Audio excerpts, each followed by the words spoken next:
Hi friends అందరికీ. ఇవాళ అయితే మేము వసంత వాళ్ళ ఇంటికి వచ్చినాం కదా, డిన్నర్ కూడా ఇక్కడ చేసాం. చూడండి, స్పెషల్ వైట్ రైస్, పెరుగు, చికెన్ కర్రీ, ఎమ్మి ఎమ్మి చికెన్ కర్రీ, సాంబారు,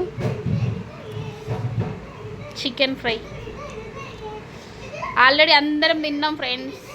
కర్రీస్ ఎట్లున్నాయో చెప్పండి ఒకసారి. చూస్తుంటే తినాలనిపిస్తుంది కదా. టేస్ట్ అయితే సూపర్గా ఉంది. మేము అందరం తినేసినాం. తిన్నాక కూడా ఇన్ని మిగిలినాయి అనమాట. వచ్చేసేయండి ఎవరైనా. కర్రీ చూడు ఎంత బాగుంది అసలు. నిజంగా వసంతక్క చాలా సూపర్గా చేస్తుంది అనమాట వంటలు. మేమైతే చాలా ఎంజాయ్ చేస్తాం ఫుడ్నైతే. ఎలా ఉంది కామెంట్ అయితే చేయండి. డిన్నర్ ఇక్కడే కంప్లీట్ చేసినాం. అక్కని చూడడానికి అయితే వచ్చినాం ఒకసారి. అలాగే నేను ఇవాళ పచ్చడి కూడా పెట్టినా కాబట్టి అన్ని పనులు అయిపోయినాయి అనమాట. థ్యాంక్ యూ అక్క.